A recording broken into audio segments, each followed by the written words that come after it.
হরে কৃষ্ণ। রাধে রাধে বন্ধুরা, আমার চ্যানেলে নতুন একটা ভিডিওয় তোমাদের সবাইকে অনেক ওয়েলকাম।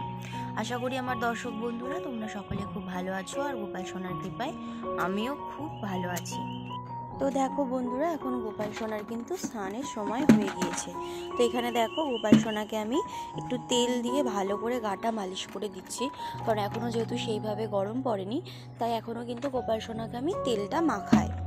আর দেখবে এইভাবে যদি তোমরা গোপাল সোনাকে তেল দিয়ে মালিশ করে দাও, গোপাল সোনার কিন্তু খুবই আরাম লাগবে। তো তোমরাও চেষ্টা করো, যদি রোজ দিন না হয় মাঝের মধ্যে গোপাল সোনাকে এইভাবে একটু তেলের মালিশ করে দেওয়ার। তো এবারে দেখো গোপাল সোনাকে এখানে আমি এখন স্নান করিয়ে দিচ্ছি। আর যে গোপাল সোনার স্নানের জলে কিন্তু আমি তুলসী পাতা আর পুষ্প দিয়েছি, আর কিছু কিন্তু দিইনি, মানে কোনো অগরু কোনো চন্দন এখন কিন্তু কিছু দিচ্ছি না, যেহেতু এখন সেভাবে গরমটা পড়েনি সেই কারণে। তো দেখো বন্ধুরা, এখানে গোপাল সোনাকে আমি একটু সুন্দর করে শৃঙ্গার করে দিচ্ছি। তো আজকে গোপাল সোনার যে জামাটা পরছে সেই জামাটা কিন্তু গোপাল সোনার এই বছরের জন্মাষ্টমীর জামা। তো গোপাল সোনাকে এই হোয়াইট কালারের ড্রেসটা পরে কেমন লাগছে তোমরা কিন্তু সবাই কমেন্ট বক্সে কিন্তু জানিও।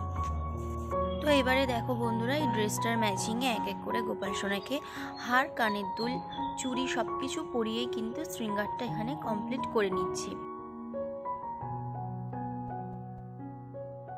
তো দেখো বন্ধুরা, যেহেতু গোপাল সোনার শৃঙ্গার হয়ে গেছে, তাই এখানে গোপাল সোনাকে কিন্তু আমি আয়না দর্শন করিয়ে দিচ্ছি। এখানে গোপাল সোনার দুপুরবেলাকার ভোগের আমি দিয়েছিলাম আজকে জল, দিয়েছিলাম এক বাটি দুধ, আর দিয়েছিলাম গজা। আর অবশ্যই গোপাল সোনার ভোগে কিন্তু তুলসী পাতাটা দিতে হবে, কারণ তুলসী পাতা ছাড়া কিন্তু আমাদের গোপাল সোনা ভোগ গ্রহণ করে না।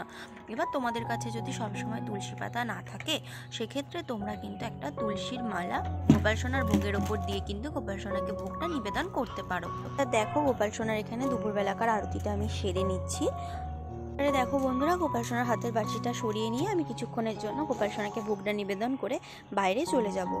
ভালো করে মুছিয়ে দেব, মুছিয়ে পরিষ্কার করে দেব, তারপর গোপাল সোনার হাতের বাটিটা কিন্তু গোপাল সোনার কাছেই আবার ফিরিয়ে দেব। আর দেখো বন্ধুরা, আমি যেহেতু দুপুরবেলা গোপাল সোনাকে শয়ন দিই না, তাই গোপাল সোনাকে বলবো, গোপাল সোনা তুমি একটু বিশ্রাম করে নাও। এই ছিল আমার গোপাল সোনার দুপুরবেলাকার সেবা। তো আজকের ভিডিওটা তোমাদের কেমন লাগলো অবশ্যই কমেন্ট বক্সে জানাতে ভুলো না। ভালো লাগলে অবশ্যই চ্যানেলটা সাবস্ক্রাইব করে পাশে থেকো।